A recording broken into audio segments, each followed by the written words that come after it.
Shalom, selamat pagi Bapak Ibu dan Saudara-saudara sekalian. Kita bersyukur pada saat pagi hari ini untuk kasih karunia Tuhan yang Tuhan berikan kepada kita, sehingga kita boleh berkumpul untuk kita boleh beribadah kepada Tuhan. Kita akan memulai pada saat pagi hari ini. Saya undang Bapak Ibu Saudara-saudara sekalian untuk bersaat teduh. Saat teduh mulai.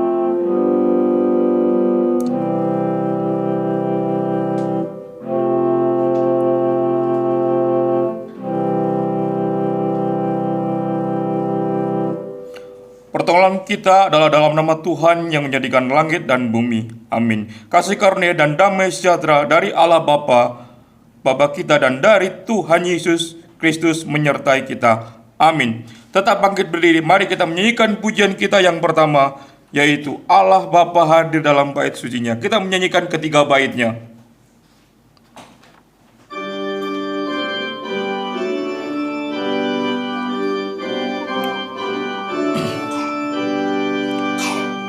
Allah Bapa hadir dalam bait sucinya, sembah sujudlah padanya, umatnya pujilah pada Yang Pengasih, berteluh dan menyembahlah.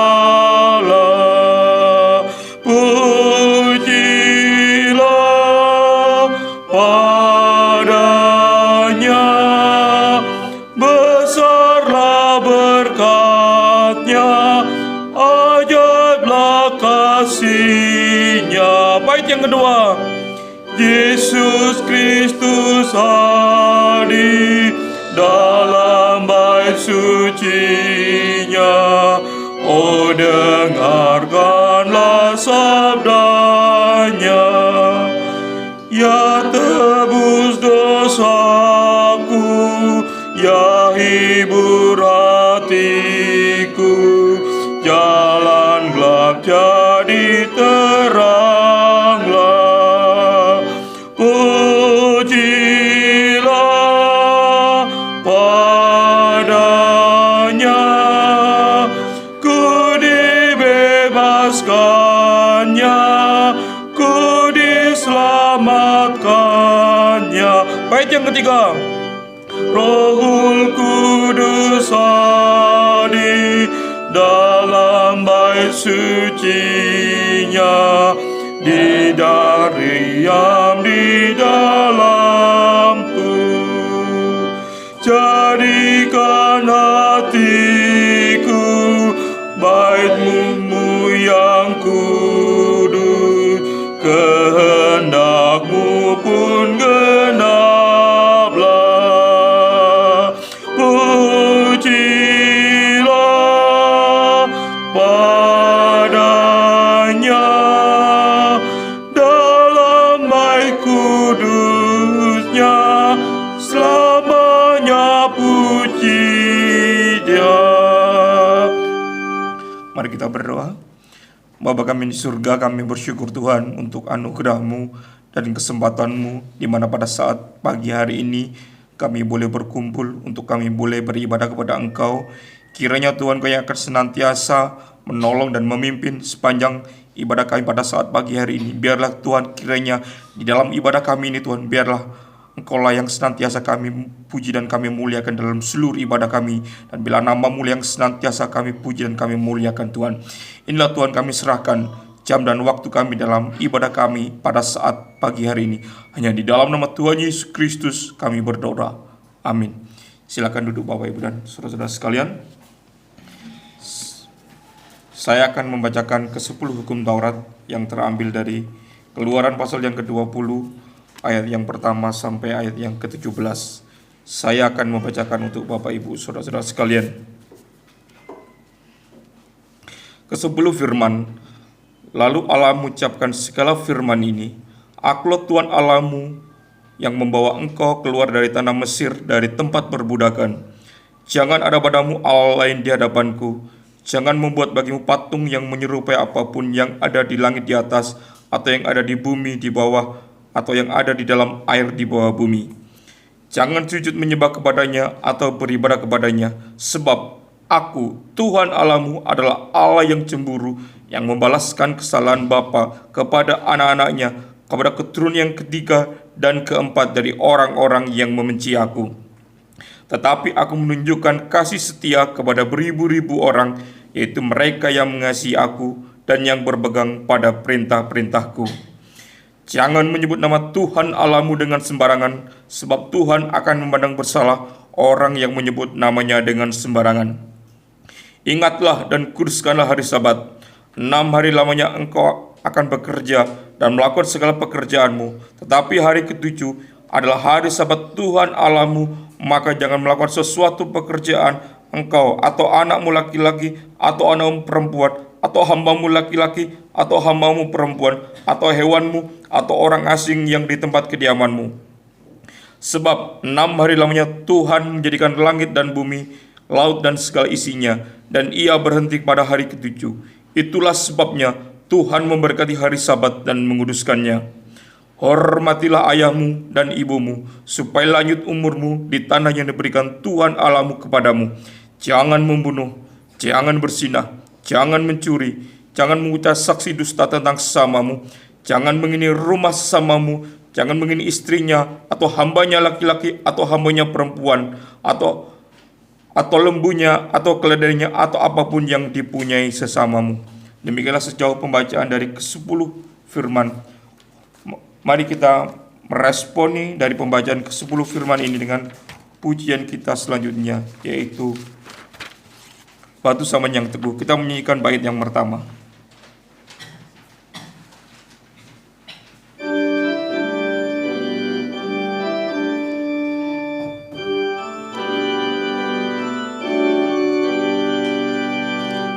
Batu saman yang teguh, aku mohon berteduh.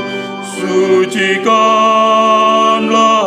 hatiku oleh darah rusukmu. Dari dosa ku lepas, dari hukuman bebas. Bapak Ibu, biarlah kiranya melalui pembacaan dari ke-10 hukum Taurat tadi boleh mengingatkan kita supaya kiranya kita boleh hidup kudus dan hidup layak di hadapan Tuhan. Mungkin jika selama ini dalam minggu-minggu ini ada sesuatu hal yang tidak berkenan di hadapan Tuhan, baik itu perkataan kita, kelakuan kita, maupun tingkah laku kita yang tidak berkenan di hadapan Tuhan, mari kita memohon ampun supaya kiranya Tuhan memampukan kita untuk kita boleh hidup sesuai dengan kehendak Tuhan. Mari kita berdoa. Bapa kami di surga, kami bersyukur Tuhan untuk pembacaan dari ke-10 hukum Taurat tadi Tuhan. Kiranya Tuhan melalui itu semuanya kami senantiasa diingatkan supaya Tuhan di dalam kehidupan kami ini Tuhan, kami boleh hidup suci dan hidup kudus di hadapan-Mu Tuhan.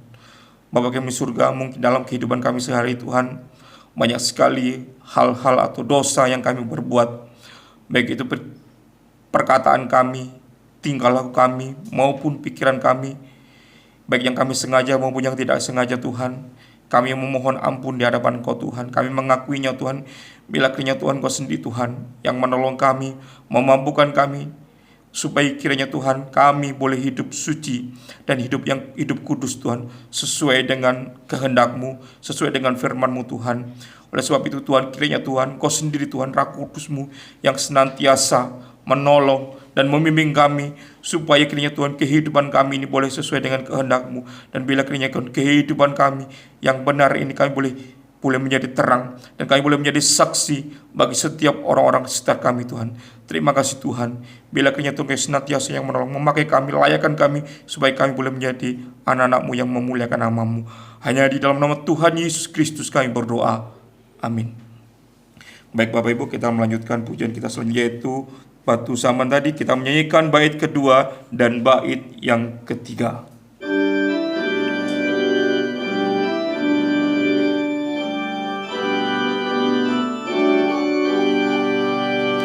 Tangisan dan ratapan tak memberi pengampunan.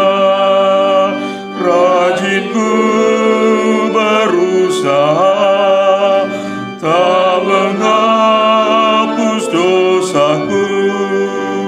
Tiada jasa padaku, hanya sandar salib-Mu. Bait yang ketiga.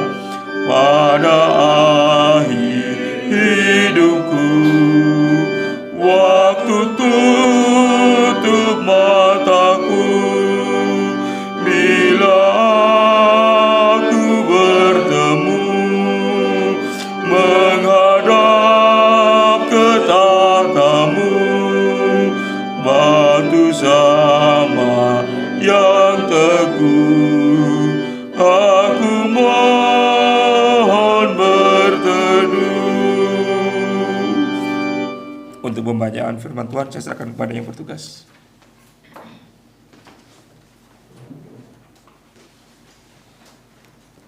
Baik Bapak Ibu dan saudara-saudara sekalian, kita akan membaca Alkitab kita dari Kolose 1 ayat ke-15 sampai yang ke-21. Kolose 1 ayat 15 sampai yang ke-21. Beginilah firman Tuhan. Keutamaan Kristus, Ia adalah gambar Allah yang tidak kelihatan, yang sulung, lebih utama dari segala yang diciptakan. Karena di dalam Dialah telah diciptakan segala sesuatu yang ada di sorga dan yang ada di bumi, yang kelihatan dan yang tidak kelihatan, baik singgasana maupun kerajaan, baik pemerintahan maupun penguasa, segala sesuatu diciptakan oleh Dia dan untuk Dia. Ia ada terlebih dahulu dari segala sesuatu, dan segala sesuatu ada di dalam Dia. Ialah kepala tubuh, yaitu jemaat, ialah yang sulung yang pertama bangkit dari antara orang mati, sehingga Ia lebih utama dalam segala sesuatu. Karena seluruh kepenuhan Allah berkenaan di dalam Dia, dan oleh Dia Ia memperdamaikan segala sesuatu dengan dirinya, baik yang ada di bumi maupun yang ada di sorga. Sesudah Ia mengadakan pendamaian oleh darah, oleh salib Kristus. Juga kamu yang dahulu hidup jauh dari Allah, Dia yang memusuhinya dalam hati dan pikiran, seperti yang nyata dari perbuatanmu yang jahat. Amin.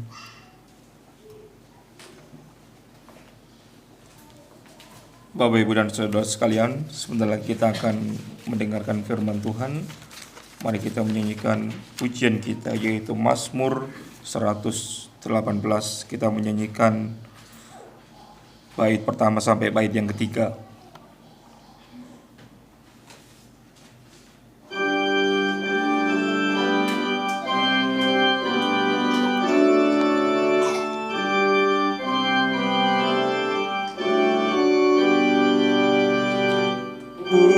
Pujilah kebajikan Tuhan, kekal setia kasih-Nya. Biarlah Israel mengucap, kekal setia kasih-Nya.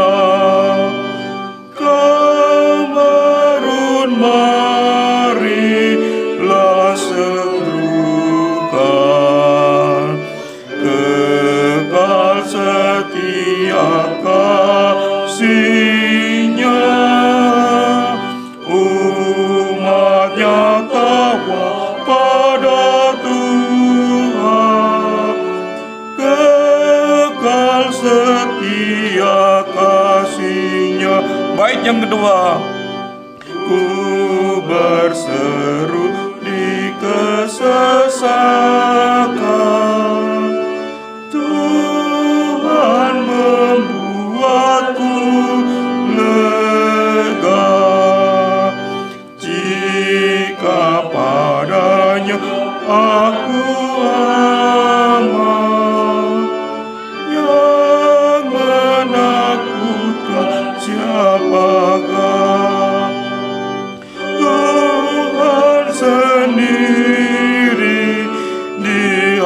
padaku.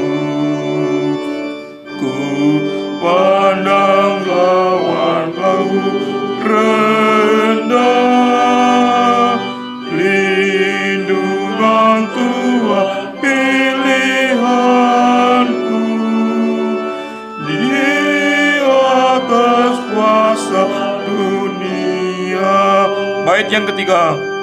Aku dihimpit bangsa-bangsa, mundur mereka dan lenyap. Nama Allahku berkuasa, mundur mereka dan lenyap. Meski berapi dan bernyala, mereka kamu mudah lenyap. Aku tolong Tuhan Allah, kembali diriku tegak. Saya kepada silakan.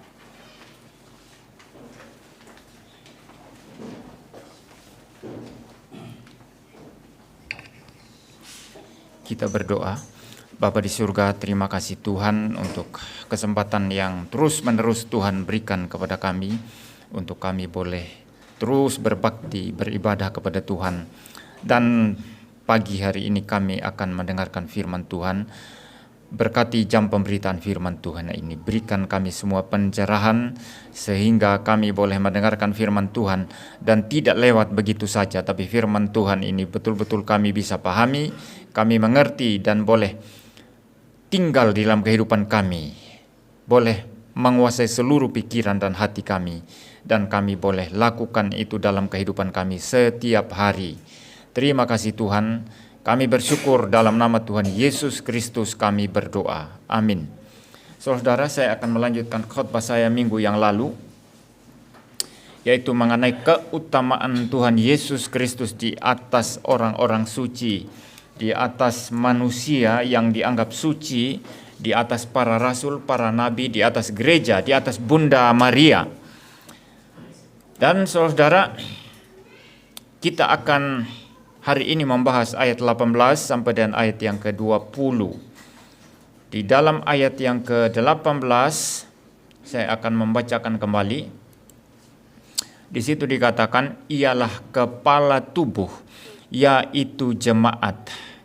Ialah yang sulung yang pertama bangkit dari antara orang mati, sehingga ia lebih utama dari segala sesuatu. Ada dua hal di situ yang kita akan lihat di bagian pertama ini.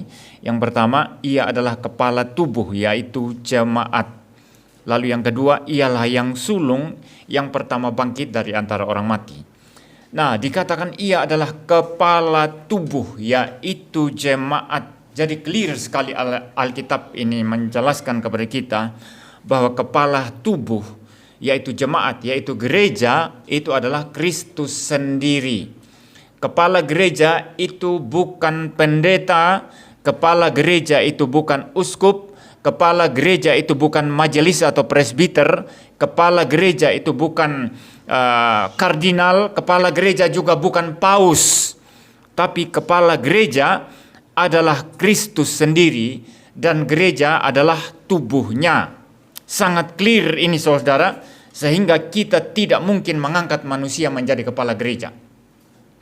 Itu sebabnya dalam gereja sistem presbiterian, sebagaimana yang kita anut, tidak ada ketua sinode.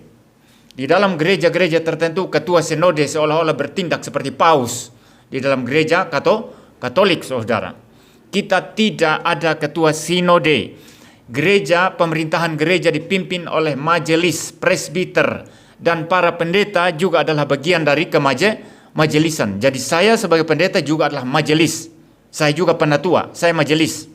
Ya, presbiter ya. Ada dua jenis presbiter dalam gereja kita. Pertama, presbiter yang mengajar. Mereka itulah ya presbiter yang diangkat menjadi pendeta, yang ditabiskan menjadi pendeta, yang belum jadi pendeta mereka menjadi guru Injil, ya, guru-guru Injil untuk mengajar. Lalu ada presbiter yang membantu mengadministrasi gereja.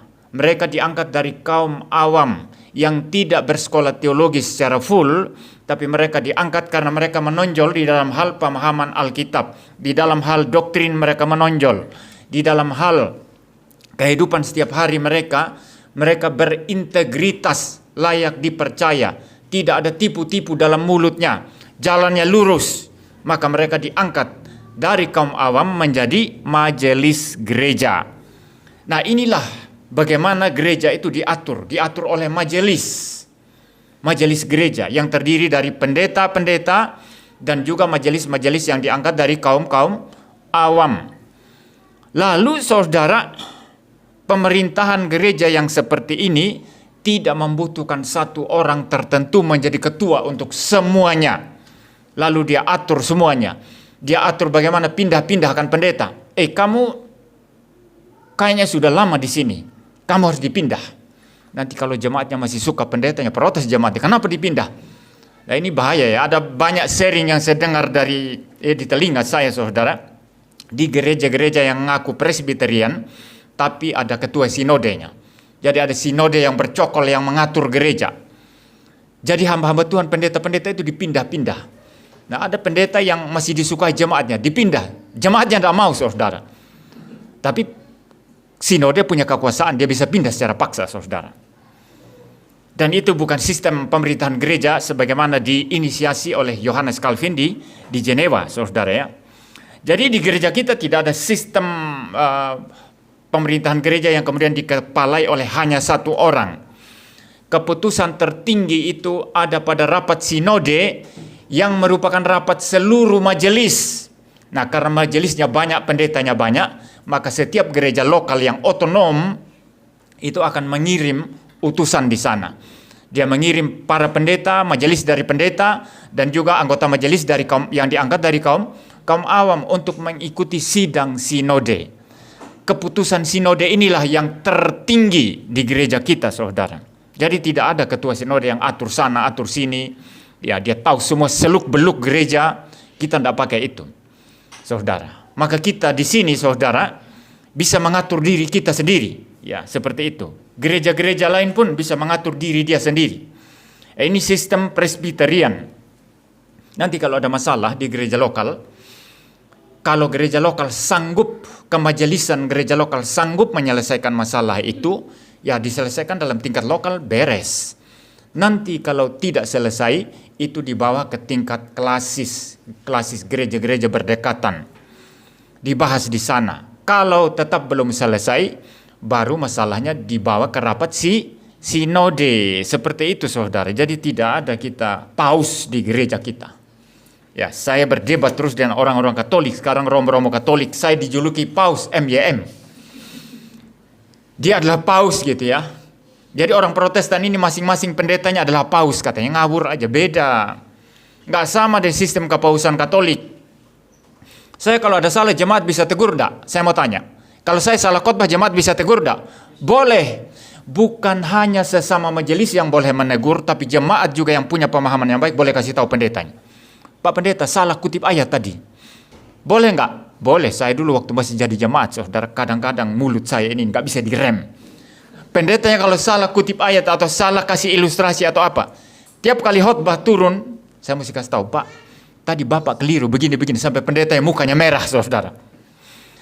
Ini realitas di gereja-gereja Protestan. Ya, pendeta itu bukan paus. Dia bisa diberi masukan, dia bisa ditegur, dan kalau salah bisa pecat. Kalau di sistem gereja kita, kemajelisan gereja itu yang memecat dia, dan nanti tentu saja dibawa ke rapat klasis. Kalau saya bikin problem, kemajelisan ini, ya paling tidak kemajelisan yang ada di Jawa ini dulu ya bicara. Ini kok pendeta Yanto ini seperti ini. Rapat, lalu mengusulkan ke pusat, lalu kemudian diusulkan ke klasis. Di sanalah nanti final saya dipecat begitu. Paham ya? Jadi kita tidak ada paus-pausan di sini, saudara. Kepala gereja satu-satunya adalah Tuhan Yesus Kristus. Tidak ada paus yang memerintah gereja kita.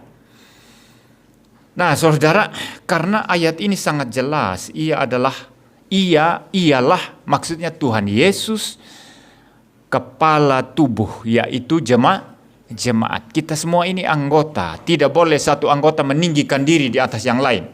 Saya baca, kalau membaca di tata gereja kita, saudara, di buku ini ya, saudara, ya, di buku tata gereja, ya, di buku tata gereja ini jelas tertulis di sini, saudara, dilarang satu orang hamba Tuhan atau satu orang pendeta menguasai pendeta lainnya.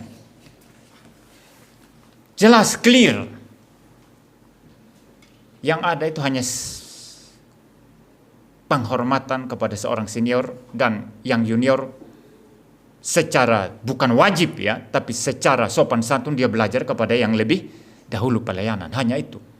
Tidak boleh ada satu pendeta tertentu karena dia berpengaruh sekali lalu kuasai semua pendeta. Tidak boleh, tidak ada dalam sistem kita seperti itu, saudara. Kalau di gereja Katolik Roma, apapun yang dikatakan paus semua harus ikut. Di Singapura paus berkata, agama hanyalah jalan yang berbeda-beda kepada Tuhan yang sama. Ya, semua harus aminkan perkataan paus karena mereka yakin sekali bahwa paus itu infalibel di dalam pernyataannya. Kapasitas kepausannya secara ex katedra tidak salah. Tapi ini pernyataan sesat ini. Menuju kepada Allah yang sama. Tauhid tidak sama dengan Trinitas. Sama tidak tauhid di Islam dengan Trinitas di Kristen. Beda, sama sekali beda, saudara. Brahman di dalam Hinduism yang disebut sebagai pure consciousness, tidak berpribadi, beda juga dengan tauhid. Kalau tauhid kan pribadi itu. Betul ya, satu pribadi Allah kan. Kalau kita satu Allah tapi pribadinya berapa? 3. Islam percaya Allah berpribadi, satu pribadi. Kristen percaya Allah berpribadi, satu Allah dengan tiga pribadi yang berbeda. Kalau Hinduism tidak percaya Allah yang berpribadi, hanya kesadaran murni yang impersonal, pure consciousness. Itulah Brahman. Brahman adalah segala sesuatu. Jadi kalau saudara lihat saya di sini, ada pendeta yang khotbah, lalu saudara merasa saudara jemaat. Pendeta berbeda dengan jemaat, saudara ditipu oleh ilusi atau maya. Itu pemahaman Hinduism ya, dalam pemikir Hinduism terbesar yang namanya Sankara. Nah, supaya Anda sadar bahwa Anda adalah Atman, diri Anda adalah Atman, dan Atman itu adalah Brahman sendiri, saudara harus lepas dari maya atau ilusi yang menipu ini. Kalau saudara sudah lepas, saudara mendapat pencerahan, saudara tahu bahwa saudara adalah Atman dan Atman tidak berbeda dengan Brahman. Anda adalah Brahman. Jadi Brahman kita semua ini. Tapi Anda tidak sadar, maka ada keterpecah belahan. Ini inti ajaran Hinduism. Jadi kalau ada pendeta, ustadz, atau apapun yang mengatakan Hindu itu adalah agama politeis, ini orang yang tidak mengerti Hindu. Saudara-saudara sudah dengar khotbah saya, jangan salah paham Hindu ya.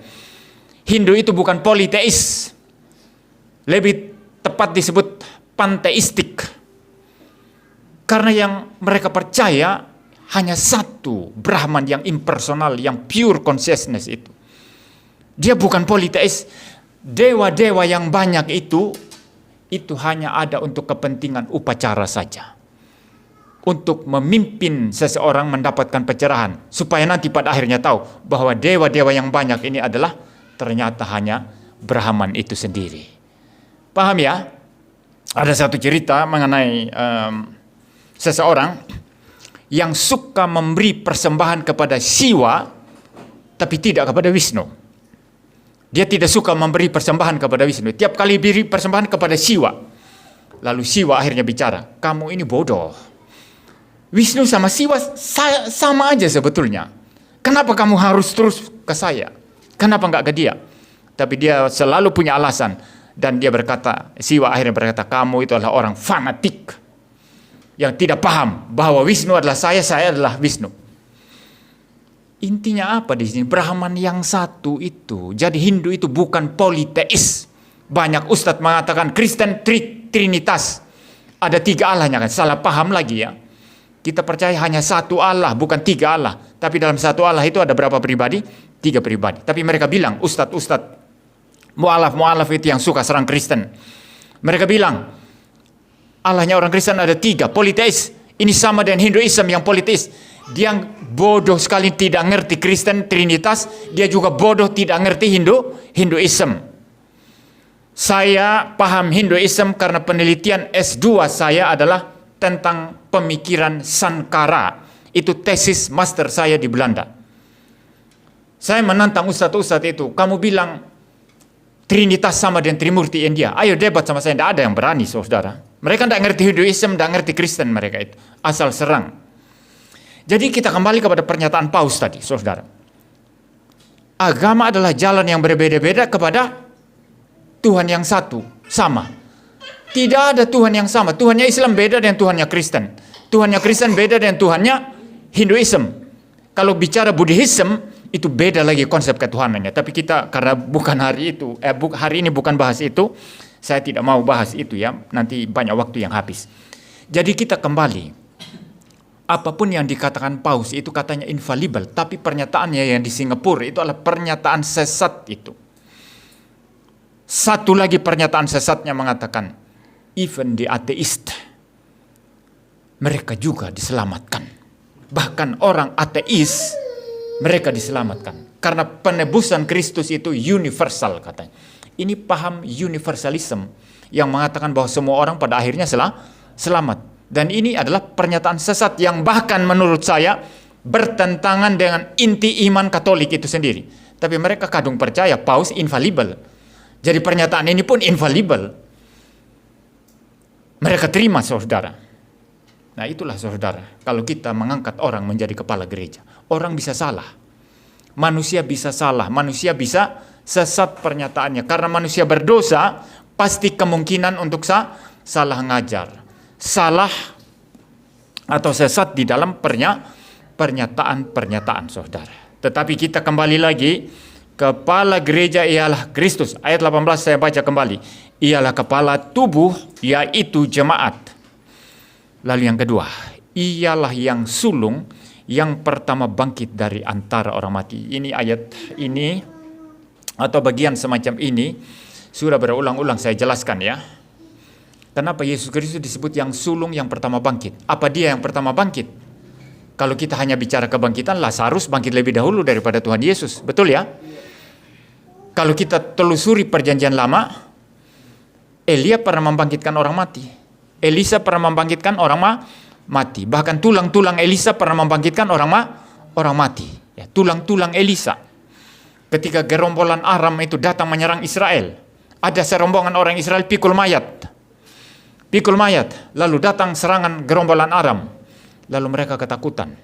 Mayat itu dibuang di satu kuburan dan tepat kuburannya Elisa, dan mayat itu mengenai tulang-tulang Elisa.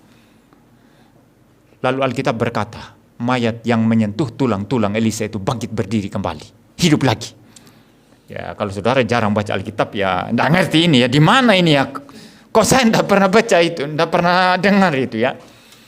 Tapi saya rutin baca Alkitab terus ya, dari Kejadian sampai Wahyu. Jadi renungan saya nggak pakai seperti umumnya orang-orang pakai buku penuntun renungan harian ya. Ya yang dicari ya, bagian Alkitabnya nanti topiknya apa. Kalau saya Kejadian sampai Wahyu. Kalau sudah selesai Wahyu, mulai lagi dari Kejadian sampai Wahyu lagi begitu. Ya jadi saya sudah berkali-kali baca Alkitab ya. Tapi begini-begini pendeta berkali-kali baca Alkitab masih kalah dengan Pak Ahok yang sudah 40 kali, lebih dari 40 kali itu bolak-balik membaca Alkitab. Ini bukan pendeta saudara ya. Jadi kalau saudara hamba-hamba Tuhan ya, kurang baca Alkitab ya ini kasihan juga ya. Jadi saudara ada yang bangkit lebih dahulu dari Kristus. Tapi kenapa Kristus disebut yang sulung yang bangkit dari kematian? Ialah yang sulung yang pertama bangkit dari antara orang mati. Karena kebangkitan Tuhan Yesus itu berbeda dari kebangkitan-kebangkitan yang lain. Kalau kebangkitan-kebangkitan yang lain, mereka bangkit mati lagi. Lazarus bangkit mati lagi. Tapi Tuhan Yesus bangkit tidak mati lagi. Menembus kematian.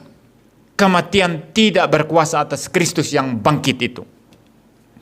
Dan kebangkitan Kristus yang pertama ini, yang menjadi kebangkitan yang sulung, akan kita ikuti kelak ketika Tuhan Yesus datang kali yang kedua. Seluruhnya kita dibangkitkan. Maka pengakuan iman rasuli jangan lewat saja saudara ya, formalitas kita ucapkan, tapi kita harus imani itu, bahwa seluruh tubuh kita akan dibangkitkan nanti, dipersatukan kembali dengan jiwa kita yang sudah bersama-sama Tuhan di sorga. Ya. Dan kita akan tinggal dalam langit dan bumi yang baru. Jadi kebangkitan Kristus itu unik, berbeda dari yang lain ya. Maka disebut yang sulung. Kebangkitannya mengalahkan kuasa kematian, kuasa dosa, kuasa neraka, kuasa setan. Lalu selanjutnya dikatakan saudara, sehingga ia yang lebih utama dari segala sesuatu. Bayangkan kebangkitannya itu dikatakan lebih utama dari segala sesuatu. Karena semua yang berada di bawah kuasa dosa itu mengalami kematian, walaupun ada di antara mereka yang dibangkitkan, tapi mereka mati lagi. Jelas ya? Tapi Kristus ini bangkit untuk hidup selama-lamanya. Dan dengan demikian dia mempunyai keutamaan atau supremasi atas segala sesuatu. Sehingga ia yang lebih utama dari segala sesuatu. Jadi dengan demikian saudara, kita jangan sampai atau jangan pernah menurunkan Kristus dari keutamaannya, dari supremasinya, lalu kemudian kita sama-samakan dengan manusia, sama-samakan dengan orang suci, ya, sama-samakan dengan Bunda Maria, ya. Kemudian Bunda Maria juga dianggap sebagai perantara atau mediator, ya, dan lain sebagainya. Itu adalah sesuatu yang bagi saya adalah meremehkan atau merendahkan supremasi daripada Kristus. Hanya Kristus yang bangkit. Ya, saya tidak percaya kalau Bunda Maria itu diangkat ke sorga. Ya, saya tidak percaya sama sekali. Kalau itu berdasarkan keputusan Paus, ya silakan aja dia memutuskan. Tapi Alkitab tidak akan mengizinkan hal seperti itu. Karena yang sulung yang pertama bangkit dari kematian adalah Kristus, maka dia lebih utama dari segala sesuatu. Tidak ada orang yang boleh melampaui Kristus. Kalau saudara memperhatikan, di dalam perjanjian lama ada dua orang yang diangkat ke sorga. Siapa? Henok, kedua Elia. Ya. Saudara jangan berpikir bahwa Henok dan Elia ini mereka lebih unggul dari Kristus. Tidak. Mereka justru menjadi tipe daripada orang-orang percaya yang akan datang. Karena semua orang percaya yang akan datang tidak semuanya mati. Betul ya? Ketika Tuhan Yesus datang, ada yang tidak mati. Ada yang tidak mati, yang masih hidup. Yang masih hidup ini saudara langsung diubah mereka ke tingkat kemuliaan. Ini mirip dengan Henok dan Elia dalam perjanjian lama yang tidak mengalami kematian tapi langsung diubah oleh Tuhan. Masuk dalam kemuliaan sorgawi, saudara. Jadi saudara, mereka bukan unggul tapi justru menjadi tipe orang-orang percaya kelak yang tidak mati, yang belum dikubur saat kedatangan Tuhan Yesus. Tetapi Tuhan Yesus apa keunggulannya?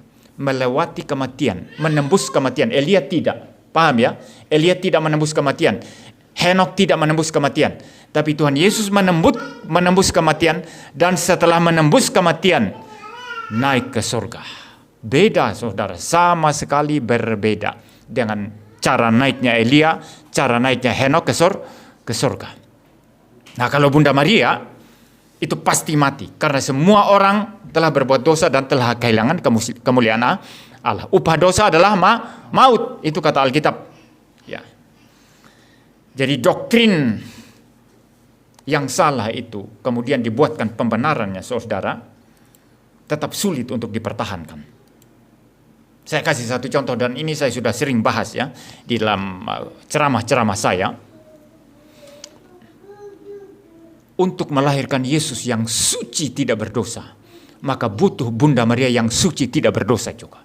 Maka Bunda Maria itu lahir tanpa dosa asal kata mereka. Dan Bunda Maria itu tidak berbuat dosa sedikit pun selama hidup di dalam dunia. Jadi bersih dari dosa. Untuk apa tujuannya? Supaya melahirkan juru selamat yang tidak tidak berdosa. Lalu kita akan tanya nanti, Bunda Maria kan suci tidak berdosa kan? Betul ya? Dia tidak ada dosa asal, dia tidak pernah berbuat dosa. Tujuannya apa? Untuk melahirkan juru selamat yang suci dan tidak berdosa. Nah, untuk melahirkan Bunda Maria yang suci tidak berdosa kan tentu butuh ibu juga yang suci dan tidak berdosa ya. Betul ya? Harusnya ibunya Bunda Maria juga harus suci tidak berdosa untuk layak melahirkan Bunda Maria yang tidak berdosa. Lalu kita tanya lagi nanti, kalau begitu ibunya Bunda Maria butuh suci lagi untuk melahirkan ibunya Bunda Maria yang suci untuk melahirkan Bunda Maria yang suci. Ini menjadi lingkaran setan yang tidak habis-habis, saudara. Makanya saya bilang, kalau mereka ini cendekiawan Katolik belajar Aristotelian, filsafat Aristotel, mengenai unmover, penggerak yang tidak digerakkan, harusnya mereka mengerti logika lingkaran setan ini. Harusnya mereka mengerti logika lingkaran setan ini. Dan akhirnya tidak menggunakan logika semacam itu untuk membenarkan bahwa Bunda Maria itu hidup tanpa dosa. Tidak ada dosa asal dan suci sama sekali. Ini seperti gali lubang, tutup lubang, saudara. Paham ya? Pinjam uang untuk tutup hutang. Nanti ditagih lagi, pinjam lagi. Jadi terus gali lubang. Ini mirip itu tadi ilustrasi itu. Yesus lahirnya harus suci, maka butuh mama yang suci juga, yang tanpa dosa. Tapi kalau begitu mamanya juga butuh mama lain yang suci juga kan, supaya dia bisa lahir suci kan. Lalu mamanya butuh mama lain lagi yang suci. Jadi ya orang sucinya banyak sekali ya, sampai nanti Hawa suci jadinya. Ya. Padahal Alkitab Hawa berdosa. Dia yang justru makan buah yang pertama itu yang dilarang oleh Tuhan. Tapi kalau ditelusuri terus ya Hawanya harus suci dong. Jadi irasional sama sekali, saudara. Semua doktrin yang bertentangan dengan ajaran Alkitab itu, saudara, itu irasional, saudara. Tidak dapat dipertanggungjawabkan secara akal sehat. Jadi saudara, Kristus itulah yang utama, yang supreme atas segala sesuatu. Jangan disandingkan dengan manusia. Ya, orang-orang suci atau apapun. Lalu kita lihat sekarang ayat yang ke-19. Saya tidak akan lama membahas ini karena sudah terlalu sering ya. Karena seluruh kepenuhan Allah berkenan diam di dalam Dia.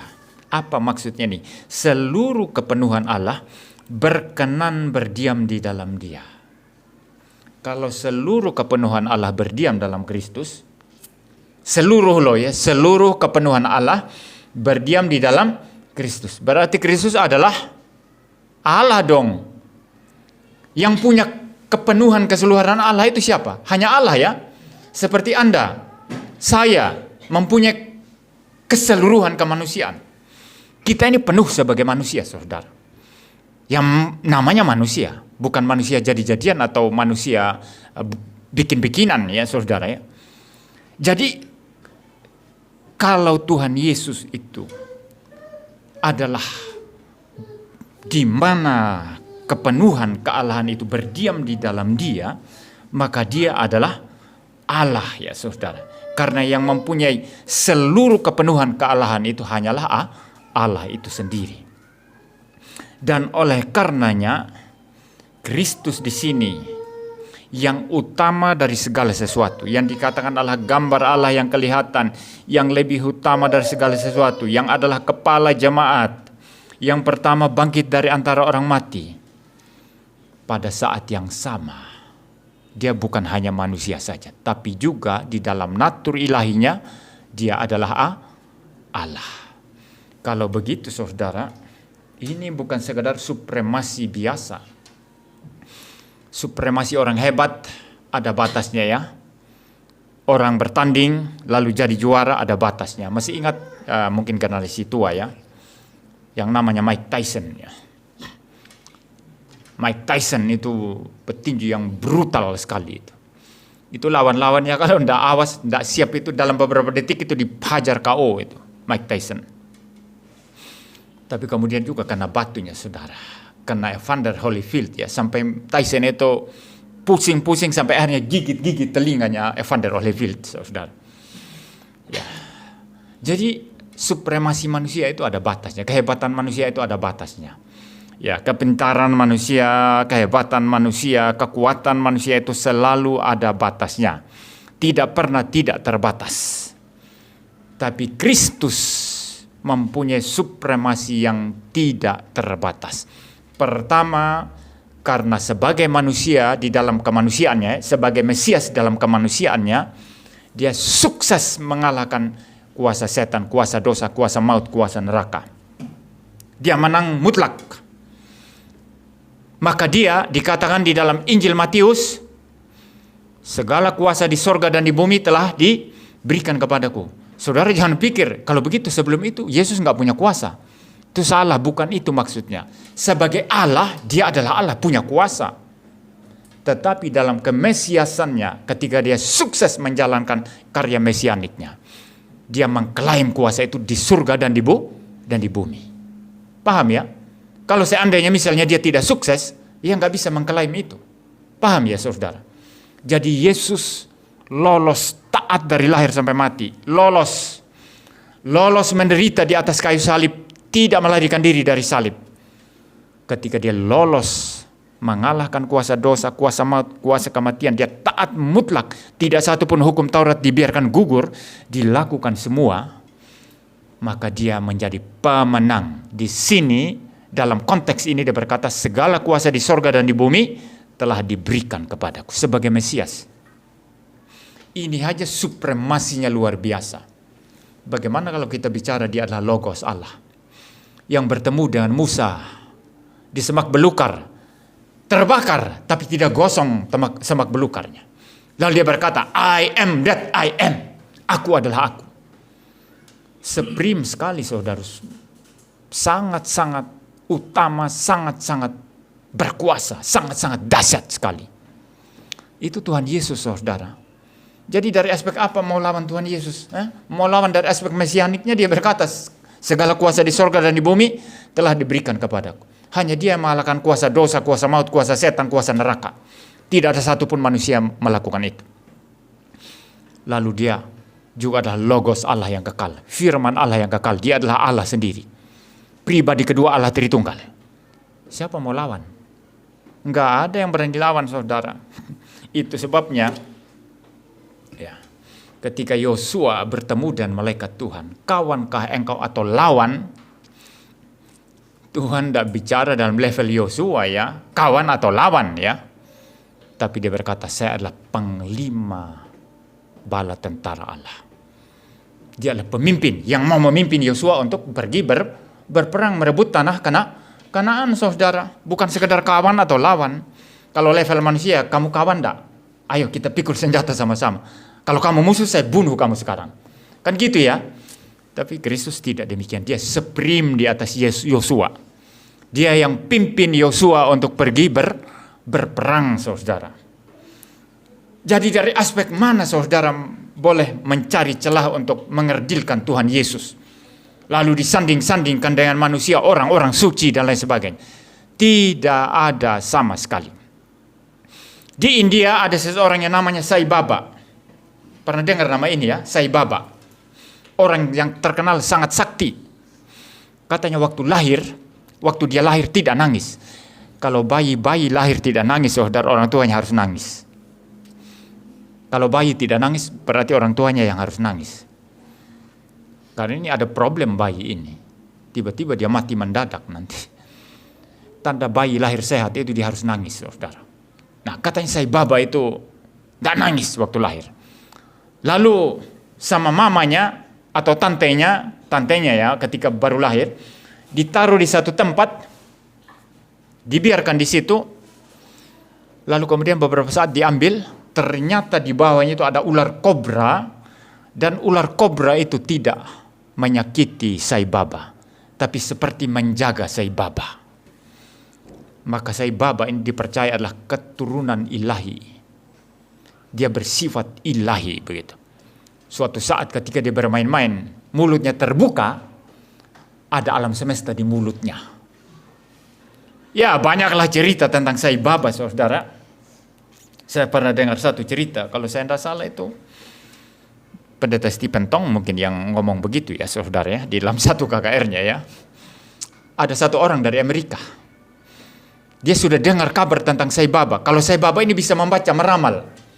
Bahkan bisa membaca isi hati saudara gitu. Lalu orang Amerika yang rasional ini tidak percaya. Mana mungkin dia tahu tentang saya. Saya mau ngetes dia katanya. Lalu dia rencana, lalu naik pesawat dari Amerika datang ke India. Begitu ketemu dan Sai Baba di India, langsung Sai Baba bilang, kamu datang dari Amerika kan? Kamu tadi kan pikir gini kan, mau ketemu saya, mau uji saya kan? Kaget orang itu saudara. Kok hebat sekali kok dia bisa tahu. Dan memang kalau saudara baca riwayat Sai Baba itu katanya bisa meramal itu. Bisa tahu itu.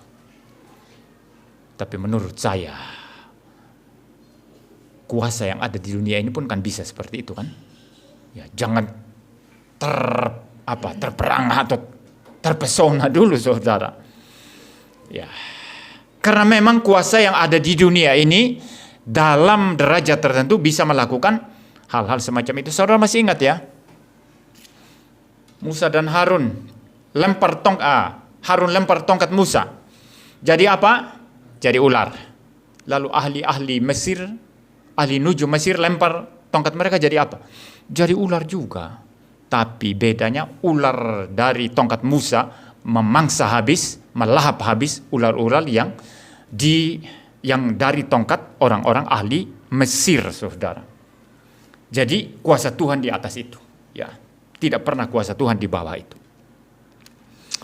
Tapi saudara, Sai Baba ini kemudian menjadi tua dan di hari-hari terakhir hidupnya duduk di kursi roda.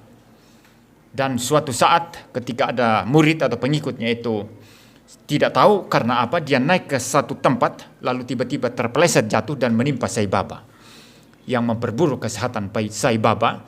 Dan Sai Baba ini meninggal kalau saya tidak salah umur sekitar 84 tahun. Dan tidak ada kabar bahwa dia bangkit dari kematian. Ini berbeda dengan Kristus ya. Dan Sai Baba ini tidak bisa disebut Hindu. Ya, karena agama mayoritas India itu adalah Hindu ya. Tapi Sai Baba tidak bisa disebut Hindu. Dia bilang, aku datang untuk menjadikan semua orang beragama menjadi lebih baik. Kalau dia Kristen akan jadi Kristen lebih baik. Kalau dia Buddha menjadi orang Buddha lebih baik. Kalau dia Hindu akan menjadi orang Hindu lebih baik katanya. Aku datang untuk membawa cinta kasih. Bahasa universal itu adalah cinta kasih katanya saudara. Ya itu Sai Baba ya yang dianggap bersifat ilahi. Tetapi satu fakta yang berbeda dari Kristus adalah dia mati tidak bangkit lagi. Tapi Kristus mati hari ketiga bangkit. Walaupun kain nama mengoceh, mengubah-ubah itu. Oh Yesus dibalsam dan sembuh. Dia tidak jadi mati gitu ya. Itu omong kosong belaka. Karena Alkitab menyaksikan Yesus bangkit. Dan sejarah di dunia ini saja saudara mengklaim itu saudara ya. Walaupun tidak semuanya, tapi berbicara tentang itu. Jadi saudara, Yesus itu unggul di atas segala sesuatu. Tidak bisa disandingkan oleh siapapun. Sekarang di dalam ayat yang ke-20 dikatakan, dan oleh dialah ia memperdamaikan segala sesuatu dengan dirinya, baik yang ada di bumi maupun yang ada di surga. Yang pertama-tama kita harus perhatikan di sini adalah oleh dialah ia memperdamaikan segala sesuatu dengan dirinya. Oleh dialah, maksudnya oleh Kristus, oleh Tuhan Yesus. Ia memperdamaikan, ia di sini merujuk kepada Allah. Dalam hal ini secara khusus kepada Bapa. Di dalam terjemahan Indonesia ini agak kurang jelas, tapi kalau kita mencoba membuka NIV misalnya, kalau saya membaca New International Version, kalau saya membaca ayat yang ke-20 dikatakan, and through him, saya baca dari ayat 19 ya, for God was pleased to have all his fullness dwell in him. Karena Allah ya, ini was pleased ya, itu kalau terjemahan lurusnya Allah itu senang ya. Allah itu ya senang di mana seluruh kepenuhannya itu berdiam di dalam Dia atau berdiam di dalam Kristus ya. Jadi Allah di sana itu merujuk kepada pribadi pertama ya saudara ya. Lalu ayat 20 dikatakan and through him, melalui Dia Through him, berarti melalui Kristus. To reconcile to himself all things. Melalui Kristus memperdamaikan segala sesuatu kepada dirinya, segala sesuatu kepada diri Allah maksudnya, ya. Ya, dan seterusnya ya. Kalau versi King James juga mirip-mirip saudara, dikatakan di sana. Mungkin saya membaca dari ayat 19 juga ya. For it pleased the Father that in him should all fullness dwell. Jadi sama aja tadi pengertiannya ya. Allah itu senang ya, di mana kepenuhan keilahian atau kealahan itu berdiam di dalam Kristus. Lalu di ayat yang ke-20, and having made peace through the blood of his cross, ya. Dan mengadakan pendamaian melalui darahnya, darah salibnya. By him to reconcile all things, ya. Oleh dia memperdamaikan segala sesuatu kepada dirinya, unto himself. Jadi intinya di sini saudara, bahwa pendamaian itu bukan usaha manusia. Itu intinya. Jadi jangan pernah kita salah secara teologis menggunakan kata-kata. Dengan kematian Tuhan Yesus, kita mulai dari kita ya, kita berdamai dengan Allah. Salah itu saudara. Allah itu yang berinisiatif melalui Kristus, lalu dia mau berdamai dengan kita. Bukan kita saudara. Ini bukan tentang kita. Jadi Allah yang memperdamaikan dirinya dengan kita. Sangat beda saudara kalau saudara bicara kita berdamai dengan Allah. Seolah-olah itu berasal dari kita. Jadi kemauan kita percaya kepada Kristus.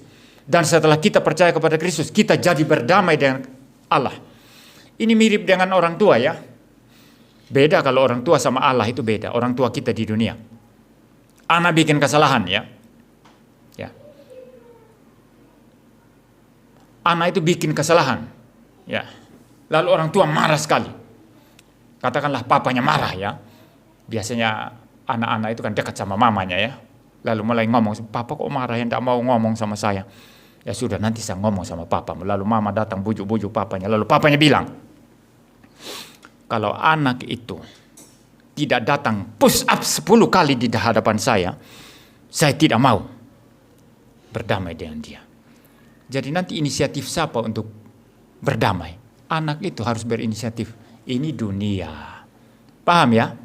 Sama juga dalam politik sama aja ya. Kalau ada seorang yang disakiti hatinya secara politik, ada orang berkhianat, dia bilang, kalau dia tidak datang minta maaf kepada saya secara langsung, saya tidak mau lagi bekerja sama dengan dia. Paham ya? Ada juga kan politisi begitu kan di Indonesia ya. Ada kalau saya sebut ya. Ada itu senior sekali. Ada itu ya.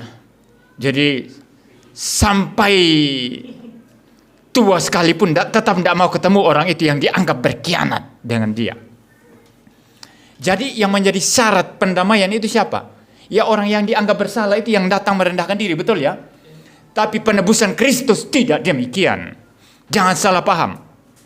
Agama kita tidak antroposentrik. Agama kita itu teosentrik. Yang mau berdamai sendiri adalah Tuhan sendiri. Yang mempersiapkan korban untuk berdamai juga adalah Tuhan. Jadi Tuhan membungkukkan dirinya mau berdamai dengan kita. Ini pendamaian versi Kristen.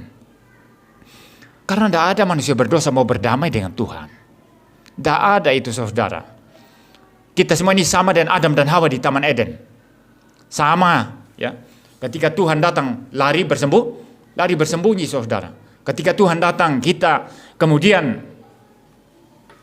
menghindar dari Tuhan. Tapi Tuhan yang berinisiatif. Dan ayat ini mengatakan demikian. Allah itu sendiri yang memperdamaikan dirinya dengan kita melalui pengorbanan Kristus. Bukan inisiatif kita datang berdamai dengan Tuhan. Tidak ada itu. Tidak ada itu.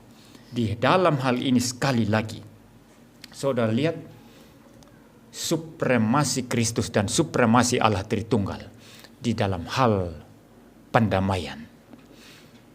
Ada orang mau menyombongkan diri, mau menyombongkan jasa, maka tolak ajaran yang mengatakan jasa Agustinus itu cukup. Santo Agustinus.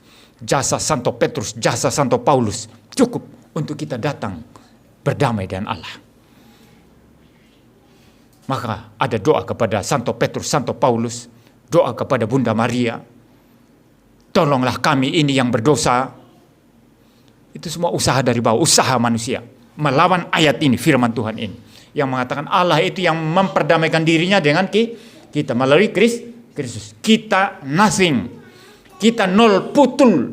Tidak ada usaha apapun. Omong kosong semua usaha kita. Kebajikan jasa kita hanyalah seperti kain kotor, seperti pembalut wanita yang dipakai pada saat menstruasi. Begitu jijik. Dalam konteks kita biasa, tapi dalam konteks Israel perjanjian lama itu sangat menjijikkan. Karena wanita yang menstruasi harus keluar dari perkemahan dan setelah beres baru boleh datang, kasih persembahan, kasih ke imam, lalu dia ditahirkan, baru bisa masuk ke dalam persekutuan orang Israel. Sangat jijik saudara, itulah kita. Tidak ada kesucian kita, tidak ada jasa kita, tidak ada perbuatan baik kita. Hanya murni anugerah Kristus, rahmat Allah saja. Kalau begitu, sekali lagi, Kristus sangat supremasi di sini. Saudara mau lawan, saudara berada di luar kehidupan. Tidak ada yang bisa lawan Kristus. Terlalu hebat. Itu sebabnya, sekali lagi ini ya, mahasiswa praktek. Sekolah minggu atau khotbah apapun harus kristosentris. Kemarin tidak ikut ceramah ya. Kamu ikut ceramah bagus sebetulnya.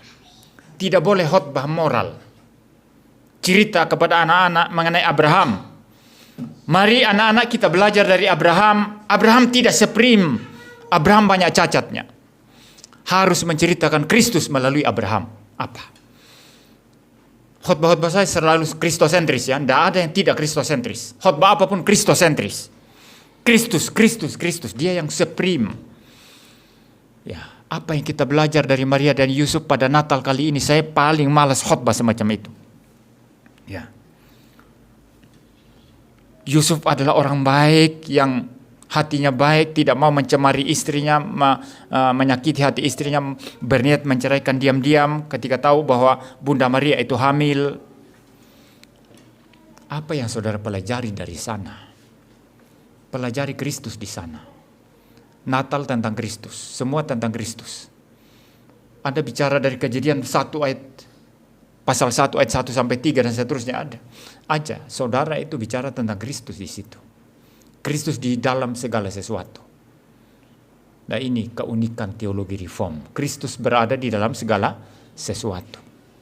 Saudara belajar apa sih? Kalau saudara menemukan kebenaran dalam wilayah ilmu pengetahuan, wilayah matematika, wilayah filsafat, wilayah fisika, wilayah apa saja, itu Kristus di sana, Sang Logos.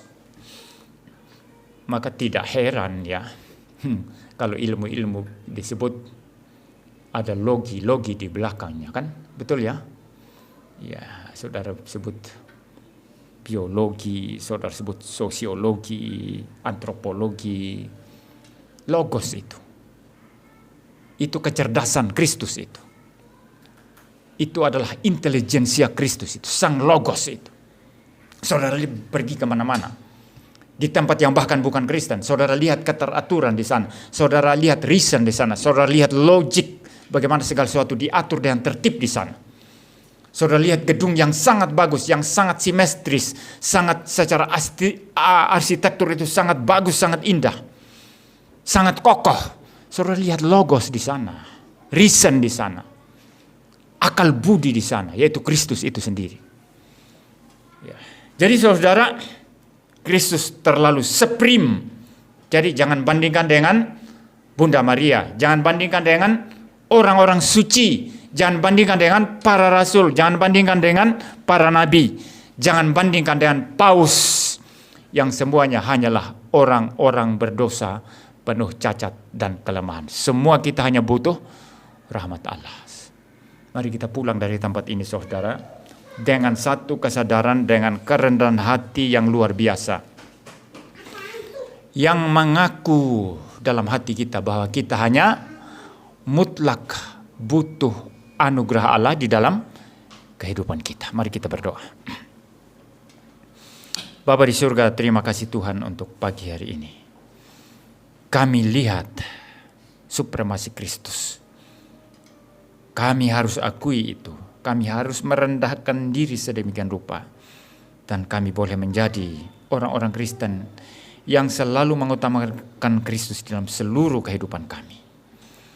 Biarlah kami pulang dari tempat ini dengan penuh kerendahan hati, mengaku keutamaan Kristus, kuasa Kristus, anugerah Kristus, belas kasihan Kristus kepada kami. Dan biarlah kami hidup itu dengan spirit itu dalam kehidupan kami setiap hari. Terima kasih Tuhan. Dalam nama Tuhan Yesus Kristus kami berdoa. Amin. Saudara, kita memberi persembahan dulu ya saudara. Setelah itu kita masuk di dalam perjamuan kudus. Kita akan menyanyikan Mazmur 118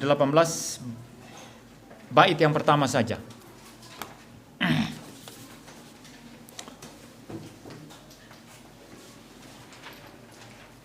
Mazmur 118 bait yang pertama.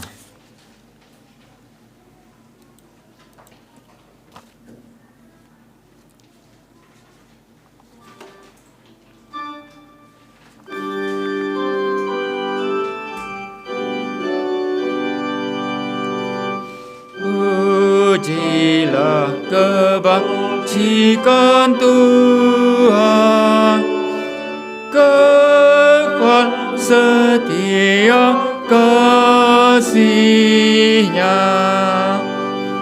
Biar Israel mengucap, kekal setia kasih-Nya. Kau Harun, marilah serukan,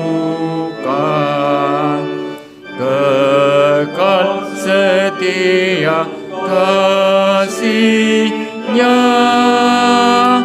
Umat yang takwa pada Tuhan, kekal setia kasih-Nya.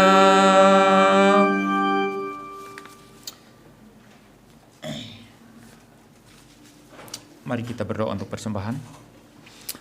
Bapa di surga, terima kasih Tuhan, kami sudah mendengarkan khotbah dan kami sudah memberikan persembahan. Kiranya Tuhan memberkati persembahan yang ada ini agar boleh berguna di dalam pelayanan kami. Terima kasih Tuhan, dalam nama Tuhan Yesus Kristus kami berdoa. Amin. Kita akan masuk di dalam perjamuan kudus. Saya minta guru Injil Firman untuk membaca formulir perjamuan kudus.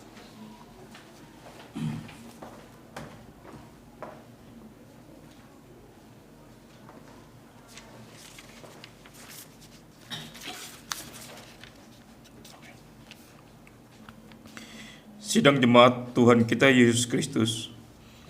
Ketetapan tentang perjamuan malam kudus tertulis dalam 1 Korintus 11 ayat 23 sampai ayat 29 yang berbunyi demikian. Sebab apa yang telah kuteruskan kepadamu telah aku terima dari Tuhan, yaitu bahwa Tuhan Yesus pada malam waktu ia diserahkan mengambil roti, dan sudah itu ia mengucap syukur atasnya, ia memecah-mecahkannya dan berkata, inilah tubuhku yang diserahkan bagi kamu, perbuatlah ini menjadi peringatan akan aku. Demikian juga ia mengambil cawan sesudah makan, lalu berkata, cawan ini adalah perjanjian baru yang dimeteraikan oleh darahku. Perbuatlah ini setiap kali kamu meminumnya menjadi peringatan akan aku. Sebab setiap kali kamu makan roti ini dan minum cawan ini, kamu memberitakan kematian Tuhan sampai ia datang. Jadi barang siapa dengan cara yang tidak layak makan roti atau minum cawan Tuhan, ia berdosa terhadap tubuh dan darah Tuhan. Karena itu hendaklah tiap-tiap orang menguji dirinya sendiri, dan baru sudah itu ia makan roti dan minum dari cawan itu. Karena barang siapa makan dan minum tanpa mengakui tubuh Tuhan, ia mendatangkan hukuman atas dirinya. Agar perayaan perjamuan malam kudus memberi kekuatan iman kepada kita, haruslah kita menguji diri kita menurut Alkitab. Dalam hal ini setiap orang harus mengenang dosa-dosanya dan kutuknya, sehingga ia membenci akan dirinya sendiri dan merendahkan dirinya di hadapan Allah. Selanjutnya setiap orang harus menguji dirinya sendiri, entah ia percaya akan perjanjian Allah yang tetap, yaitu bahwa segala dosanya sudah diampuni hanya karena penderitaan dan kematian Yesus Kristus, dan bahwa kebenaran Kristus yang sempurna telah diperhitungkan dan dianugerahkan kepadanya. Akhirnya setiap orang harus bertanya dirinya sendiri, entah ia rela dari sekarang ini dengan seluruh kehidupannya melayani Allah Tuhan itu dengan sikap yang bersyukur kepadanya. Lagi pula ia harus menguji dirinya, entah ia sungguh-sungguh membuang segala benci dan dengki dan bermaksud dengan sungguh-sungguh hendak hidup dalam kasih sejahtera sesamanya manusia. Segala orang yang sudah menguji dirinya sendiri sedemikian dan yang oleh anugerah Roh Kudus berduka cita karena dosanya serta ingin melawan ketidakpercayaannya dan ingin hidup mentaati segala hukum Allah, tentu akan diterima Allah dalam kasih karunia-Nya sebagai tamu pada meja anaknya Yesus Kristus. Mereka boleh memastikan bahwa tiada dosa atau kelemahan yang melawan kehendak mereka yang tersisa di dalam mereka, menjadi hambatan bagi Allah akan menerima mereka dalam kasih karunia dan memberikan mereka bagian daripada makanan dan minuman surgawi itu. Tetapi kepada setiap orang yang tidak tahu berduka cita karena kejahatannya dan yang tidak tahu mau bertobat dari dosa itu, kami beritakan bahwa tidak ada baginya kerajaan surga untuk dia. Dan kami nasihati orang itu supaya menjauhkan dirinya dari meja perjamuan, supaya hukumannya jangan bertambah berat lagi. Kristus sudah berpesan kepada kita melakukan perjamuan menjadi peringatan akan Dia. Oleh sebab itu, kita ingat bahwa Yesus Kristus Tuhan kita sudah diutus Bapanya ke dalam ke dunia ini, bahwa Ia telah menjadi daging darah kita, bahwa Ia telah menggantikan kita menanggung murka Allah dengan penderitaan dari awal hingga akhir hidupnya. Kita ingat pula bahwa beban dosa kita dan murka Allah telah memeras keringat darahnya di dalam taman Getsemani, di mana Dia dibelenggu supaya kita mendapat kemerdekaan, bahwa Dia sudah dihukum mati walaupun Ia tidak bersalah, supaya kita akan dibebaskan oleh pengadilan Allah, bahwa tubuhnya yang menaruh berkat itu dibiarkannya dipaku di kayu salib, dan Ia telah mengangkat beban kutuk daripada kita, dimuatkannya ke atas dirinya sendiri supaya kita dipenuhi dengan berkat-Nya. Ia sudah ditinggalkan oleh Allah supaya kita tiada yang ditinggalkannya. Pada akhirnya kita ingat bahwa perjanjian baru ini sudah disyahkan untuk selama-lamanya dengan kematian dan penumpahan darahnya, tatkala Ia berseru, "Sudah selesai." Setiap kali kita makan makan roti ini dan minum dari cawan ini, kita mendapat tanda dan meterai yang pasti yang menjamin kasih dan kesetiaan Kristus kepada kita. Sebab untuk kita Ia sudah menyerahkan tubuhnya disalibkan dan darahnya sudah tertumpah, supaya jiwa kita yang lapar dan haus dikenyangkan oleh tubuh dan darah itu, sehingga kita memperoleh hidup yang kekal.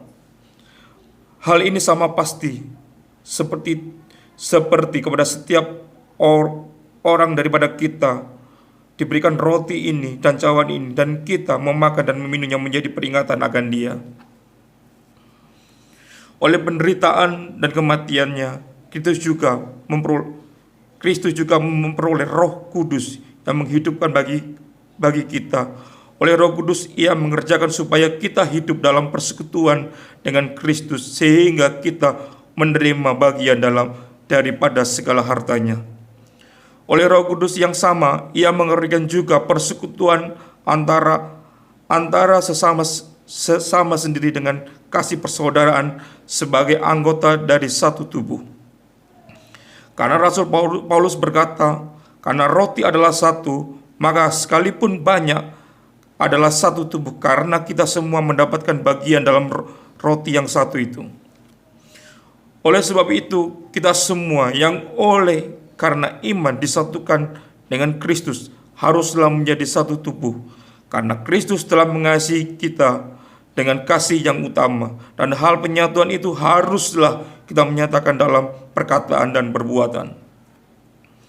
Kristus telah berpesan juga supaya kita merayakan perjamuannya sampai Ia datang. Waktu kita duduk di meja Kristus, kita mulai mengalami kelimpahan sukacita yang akan dikaruniakannya kepada kita kelak kemudian. Demikian perjamuan malam kudus menyebabkan kita makin lebih menantikan kedatangannya yang mulia, dan perjamuan kawin anak domba, di mana kita akan minum air anggur bersama-sama dengan Dia dengan cara yang baru dalam kerajaan Bapa. Marilah kita bersuka cita dan bersorak-sorai dan memuliakan Dia, karena hari perkawinan anak domba mulai datang. Marilah kita berdoa kepada Tuhan dengan mengucap syukur. Ya Allah Bapa kami berbelas kasihan, kami mengucap syukur kepadamu dengan segenap hati, sebab rahmat-Mu tidak terbatas. Engkau sudah menyerahkan anak-Mu yang tunggal itu menjadi korban untuk dosa kami, serta menjadi makanan dan minuman surga. Kami berdoa supaya dengan perjamuan ini Engkau mengaruniakan kerelaan hati oleh Roh Kudus-Mu, supaya kami makin lama makin lebih menyerahkan diri kami dengan iman kepada anak-Mu Yesus Kristus. Karuniakanlah kiranya supaya kami dikenyangkan dengan Dia, yaitu roti surga itu, supaya kami tidak lagi hidup dalam dosa, tetapi dalam Kristus dan Dia di dalam kami.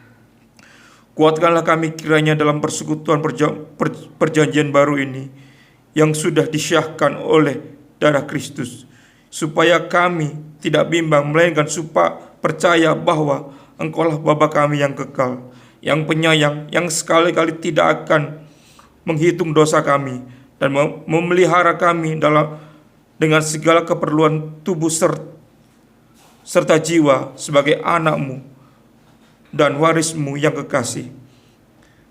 Karuniakan anugerah-Mu juga supaya kami dapat mengangkat salib kami dengan sukacita dan menyangkal diri serta mengakui juru selamat kami.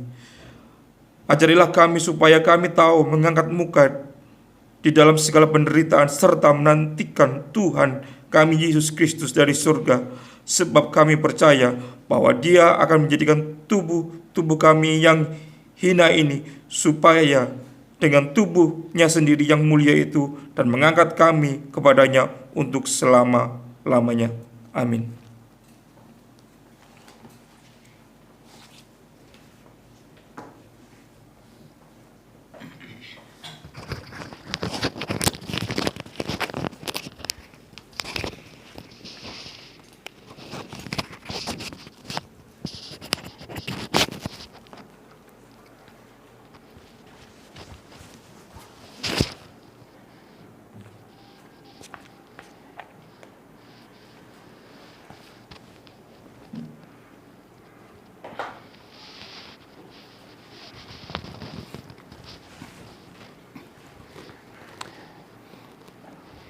Agar supaya kita dikenyangkan dengan roti surga yang sungguh itu, yaitu Yesus Kristus, baiklah kita tidak hanya melihat tanda roti dan anggur saja, tetapi haruslah kita mengangkat hati kepada Yesus Kristus, yaitu pembela kita yang duduk di sebelah kanan Bapanya di sorga.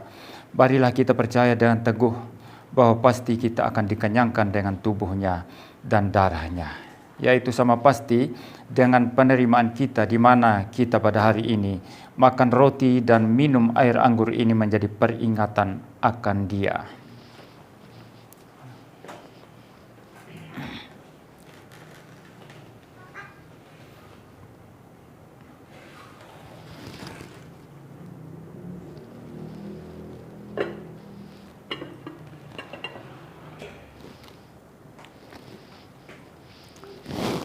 Roti yang dipecah-pecahkan ini adalah persekutuan dengan tubuh Kristus.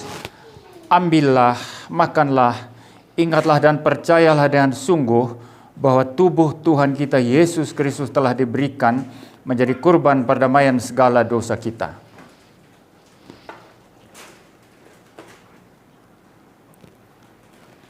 Sambil roti dibagikan, kita akan menyanyikan Mazmur bait yang kedua, Mazmur 118 bait yang kedua.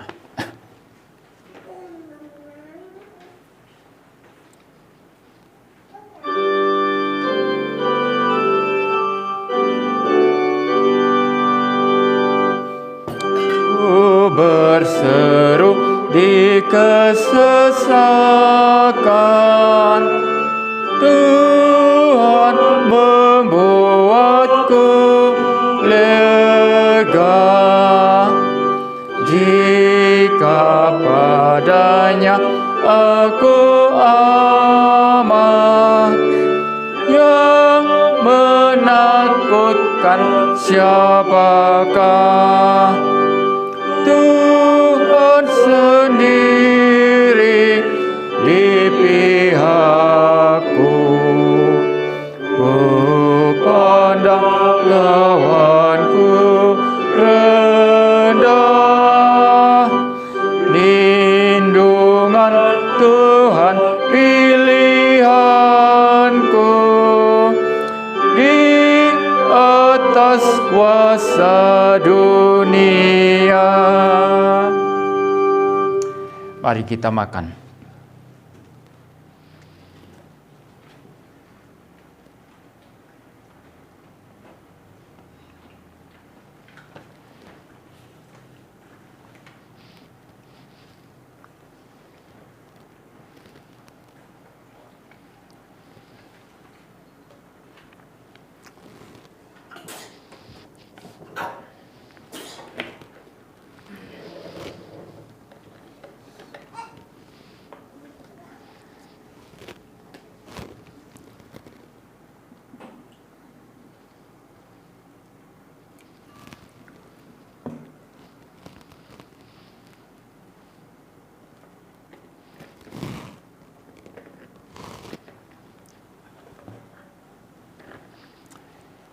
Cawan pengucapan syukur dengan yang kita mengucapkan syukur adalah persekutuan dengan darah Kristus. Ambillah, minumlah kamu semua, ingatlah dan percayalah bahwa darah Tuhan kita Yesus Kristus yang mahal harganya telah ditumpahkan menjadi korban perdamaian segala dosa kita. Kita menyanyikan salibnya, refrennya saja. Dari G. Salibnya, salibnya, selamanya mulia, dosaku dihapuskan oleh darah Yesus. Sekali lagi.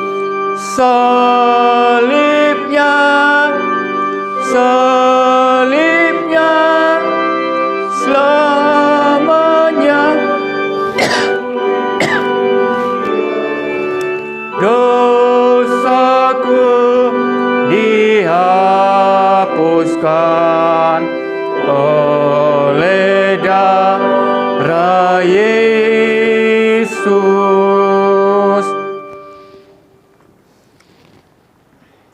Mari kita minum.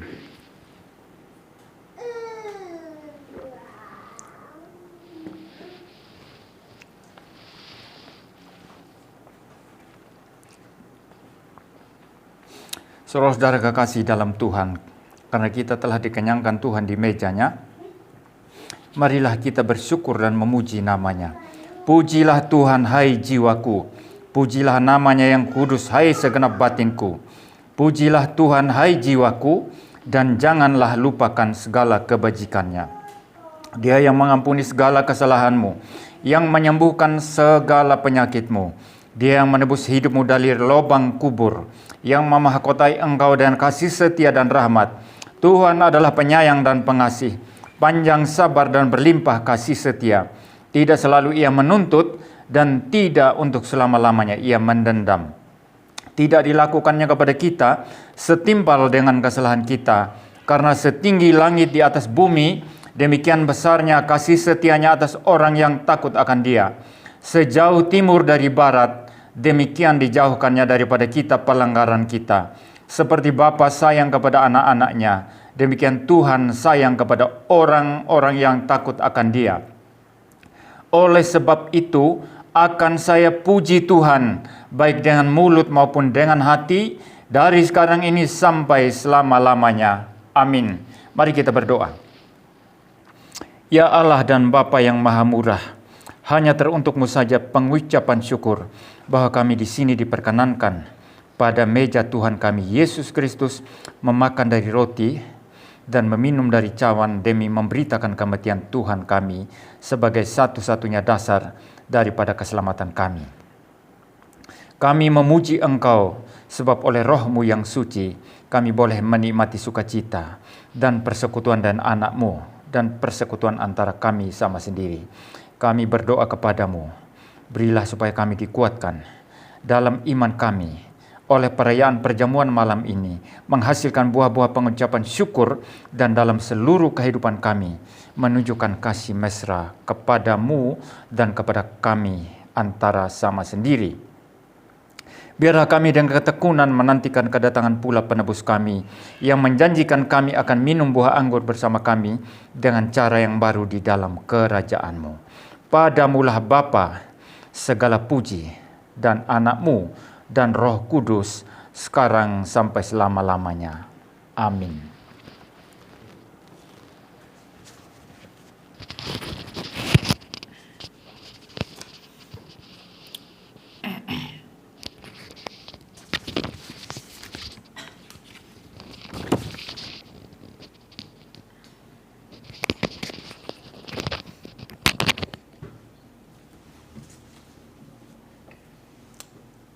Sebelum kita berdoa syafaat, kita nyanyikan lagi salibnya 2 kali.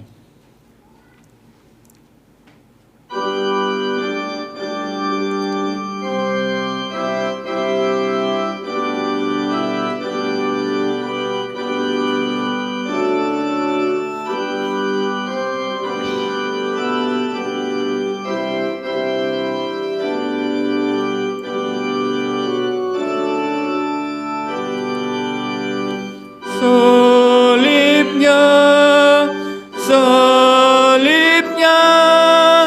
selamanya mulia, dosaku disucikan oleh darah Yesus. Sekali lagi, salibnya selamanya mulia, dosaku disucikan oleh darah Yesus. Mari kita berdoa. Bapa di surga, terima kasih Tuhan untuk anugerah-Mu di mana kami boleh beribadah, mengikuti juga perjamuan kudus Tuhan. Dan sekarang kami akan berdoa syafaat bagi negara kami. Kiranya Tuhan pimpin negara ini, pimpin pemerintahan baru yang sebentar lagi akan memulai pemerintahannya oleh Presiden Prabowo Subianto. Biarlah kiranya Tuhan memimpin negara ini melalui pemerintahan yang baru ini. Biarlah pemerintahan yang baru ini boleh tetap menjadi pemerintahan yang demokratis, menjadi lebih baik lagi dalam hal demokrasi, tetapi juga demokrasi yang bertanggung jawab, yang tidak membiarkan orang-orang anarkis boleh secara liar mengganggu ketentraman di mana-mana, termasuk mengganggu ketentraman orang-orang yang beribadah. Kiranya juga kami tetap bisa bebas untuk memberikan suara-suara kami, mengekspresikan pendapat kami secara publik, seperti di media-media sosial dan di dalam pertemuan-pertemuan yang ada. Biarlah negara ini menjadi lebih baik di dalam hal demokrasi. Biarlah negara ini juga menjadi lebih baik dalam hal membangun, meneruskan pembangunan yang sudah ada.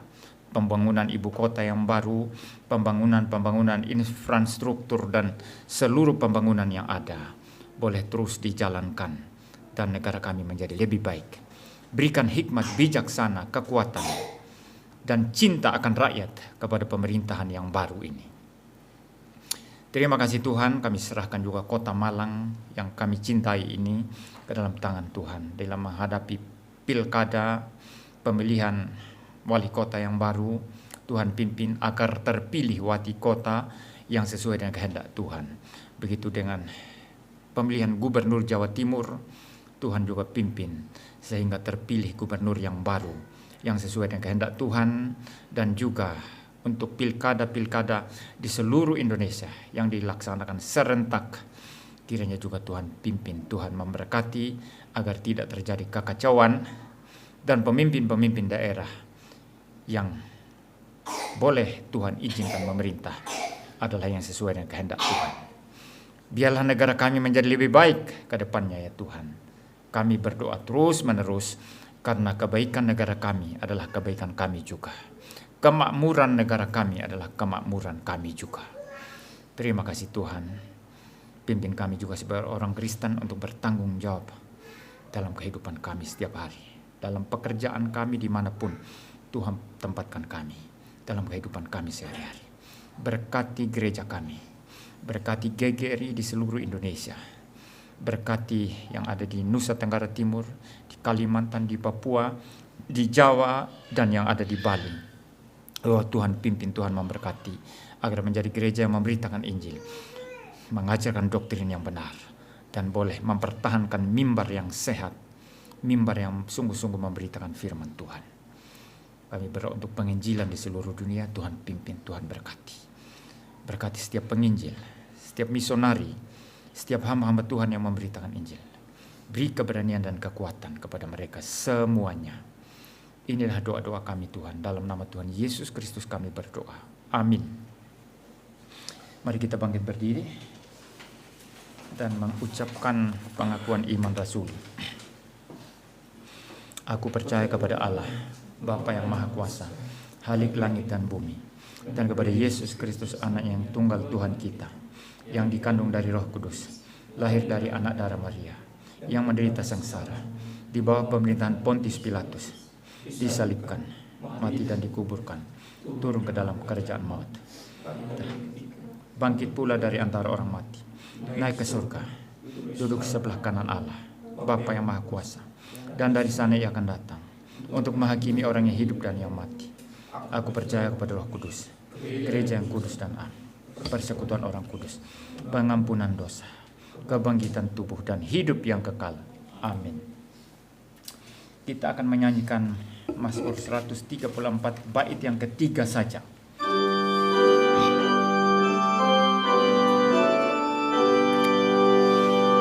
Kiranya halik semesta menaruh dari tahtanya ke atas segenap jemaat, anugerah, kasih dan berkat.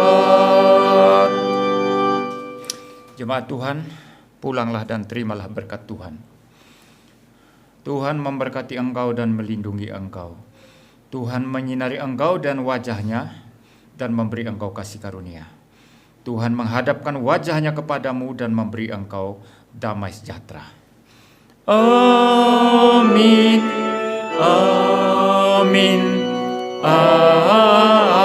Amin. Silakan duduk saat teduh ibadah selesai.